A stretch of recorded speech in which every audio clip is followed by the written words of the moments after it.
So hello everyone, welcome back to the channel revolutionary doctor. I am Aman Shukla and आज से NEET 2026 को बचे हैं 110 डेज, मतलब सिर्फ 110 दिन है। और आज बेसिकली मैं आपको कहूँगा कि देखो, अपना फोकस मत भटको। ये एक ऐसा टाइम है जिसमें आप मतलब बहुत सारे लोग हार मान चुके होते हैं। मैं जेन्युइन बता रहा हूँ कि बहुत सारे लोगों को ऐसे लगने लगता है कि अब हमारे हार्डवर्क का आउटपुट ही नहीं आना, तो हम हार्डवर्क करें ही क्यों। ठीक है, तो मैं आपको बस यही बता रहा हूँ कि आपको बिल्कुल रुकना नहीं है, चाहे आपके बेसिकली मार्क्स कितने आए। देखो, मैं अगर आपको सच बताऊं ना कि मार्क्स अभी, अगर आप मार्क्स को अपने या नीट के मतलब जो टेस्ट के जो स्कोर को अगर आप एकदम सीरियस लेके बैठ जाओगे ना, तो आप डेफिनेटली कुछ नहीं कर पाओगे। आप अपना माइंडसेट ऐसा बनाओ कि मुझे अपना एक अच्छे सा रिवीजन करना है, उसको सिलेबस को अप्रोच अच्छे से रखनी है ताकि मैं क्वेश्चन प्रैक्टिस कर सकूं, क्योंकि लास्ट में ना क्वेश्चन प्रैक्टिस ही काम आएगी, क्योंकि नीट में तो क्वेश्चन ही करने हैं। तो अगर मतलब अभी क्या हो रहा होगा ना, जैसे आप कुछ पढ़ने बैठ रहे होगे, आप एक ही चीज़ में स्टक होकर पूरा दिन अपना वेस्ट कर रहे हो, आपके टेस्ट में स्कोर नहीं आ रहे, और आपको एकदम एनग्जाइटी हो रही है कि इतना सारा सिलेबस मैं कैसे करूँगा जो रिमेनिंग है, और पीछे का जो मैं पढ़ चुका हूँ उसका मुझे याद भी नहीं है। ठीक है, तो उसको अच्छा एक तरीके से मैनेज करोगे ना अभी से भी, तो आप अच्छा खासा स्कोर कर ले जाओगे नीट में। बट अगर आप ये सोचोगे कि यार अब इसका क्या फ़ायदा, मुझे अब अगले साल की तैयारी करनी पड़ेगी या करनी चाहिए, क्योंकि यही एक टाइम होता है जिसमें बहुत सारे लोगों को हार मान चुके होते हैं। जैन, फैब, मार्च, अप्रैल, ठीक है, आपके पास बस इतना टाइम बचा है। और जनवरी में अगर आप हार गए तो आप डेफिनेटली सच में हार जाओगे और कोई आपको फिर नहीं उठा पाएगा। सिर्फ आपको आप खुद ही बचा सकते हो ऐसी सिचुएशन से। कैसे निकलना है, देखो, जो भी आपका हो चुका है उसको अच्छे से रिवीजन, एक प्लान बनाओ, अच्छे से रिवाइज करना स्टार्ट कर दो। अगर अभी तक रिवाइज नहीं करा है तो अभी भी टाइम है यार, अभी भी आपके पास 1.5 महीना है। अच्छे से फैब एंड तक 11th का रिवाइज कर दो जो आप पढ़ चुके हो, और 12th का साथ साथ चलने दो। अगर 12th में थोड़ा बैकलॉग भी आ गया है तो उसको एक्स्ट्रा एफर्ट करके खत्म कर लो। मतलब अगर आप 15-16 मार्च तक भी अपना सिलेबस खत्म कर लोगे अच्छे से तो कोई प्रॉब्लम नहीं है। बट ये भी इसका मतलब नहीं है कि सिर्फ आप क्वेश्चन मतलब सिर्फ आप सिलेबस ही करो, कि आप लेक्चर ले रहे हो, नोट्स बना रहे हो, बस खत्म नहीं। आपको अब यहाँ से डेली क्वेश्चन प्रैक्टिस करनी है। 2 से 5 बैठो, क्वेश्चन प्रैक्टिस करो। क्वेश्चन प्रैक्टिस कहाँ से करोगे, जो अब पढ़ रहे हो 12th का उसको रिवाइज करते जाओ, डीपीपी करते जाओ, और जो पहले का आपने रिवाइज करा है, जो आप रिवीजन प्लान बना रहे हो 11th का, उसके थ्रू आप क्वेश्चन प्रैक्टिस और रिवीजन करते जाओ और टेस्ट दो। क्योंकि अगर अभी भी आप टेस्ट नहीं दे रहे हो ना, तो डेफिनेटली कोई नहीं बचा पाएगा आपको। ठीक है, फिर उस दिन आपको सिर्फ रोना ही पड़ेगा और कुछ नहीं, आप फिर पछताओगे। और अभी उस टाइम पछताने से अच्छा है कि अभी आप हार्डवर्क कर लो, क्योंकि एक हार्डवर्क ही है जो आपको सब कुछ मतलब बदल देगा। ठीक है, और घबराने की ऐसा कोई नीड नहीं है। 110 दिन होते हैं यार, बहुत होते हैं। अगर आप डेली भी 15 घंटे अगर खींच पाओगे ना अच्छे से, देखो 15 घंटे का मतलब ये नहीं है कि आप बस कॉपी पेन लेके टेबल में बैठे हो कि हाँ भाई मैं नाम के लिए पढ़ रहा हूँ, बट सुबह से मैंने एक चैप्टर भी बायो का नहीं पढ़ा, एक चैप्टर भी फिजिक्स का नहीं पढ़ा है।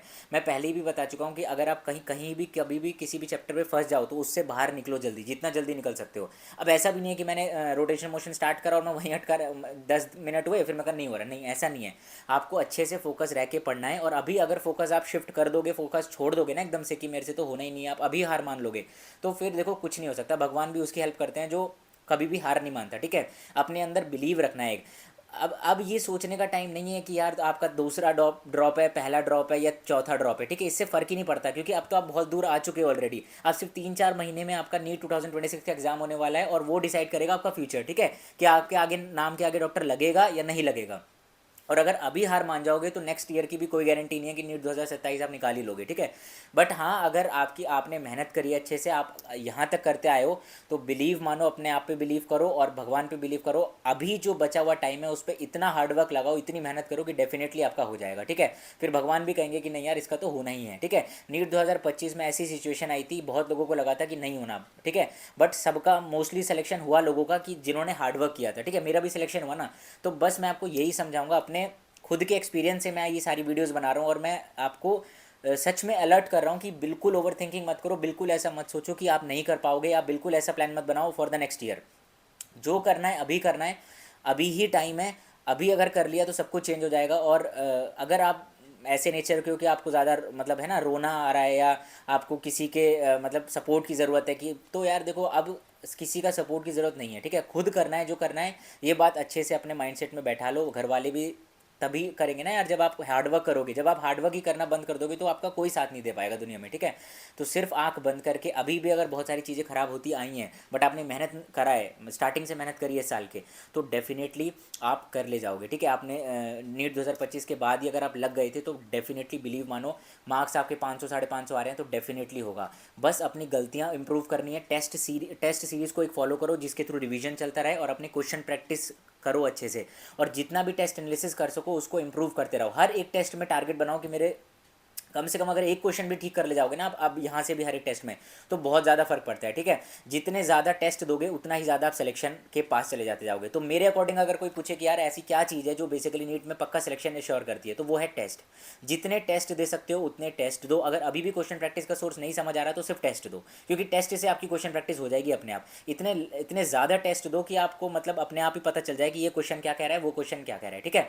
तो अपनी लैंग्वेज इंप्रूव करोगे, try to understand the question, ठीक है। कितने अच्छे से आप जल्दी क्वेश्चन इजीली सॉल्व कर पाओगे, वो तभी कर पाओगे वहाँ नीट में जब आपने यहाँ प्रैक्टिस करी होगी।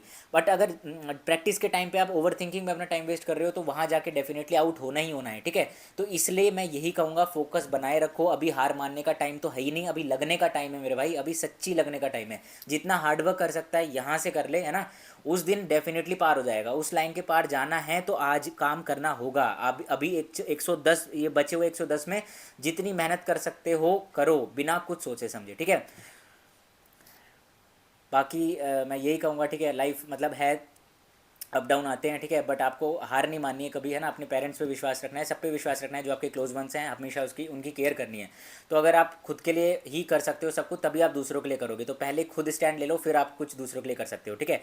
सो आई होप ये वीडियो आपको थोड़ी हेल्प कर सके, है ना, कि आपका 1 दिन या 2 दिन बचा ले, आपका नीट से सिलेक्शन दूर ना ले जाए, आपको उसके पास ले जाए। अगर आप ऐसा सोच रहे हो कि आप नहीं कर सकते, आप सब कुछ ख़राब हो गया है, अभी तक भी नहीं भाई, ऐसा कुछ नहीं हुआ है। पूरी वीडियो बात सुन के समझ आ गया होगा।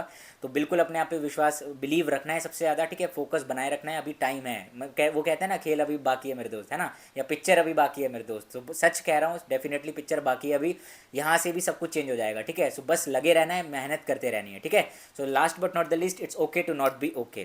Thanks for watching, thank you.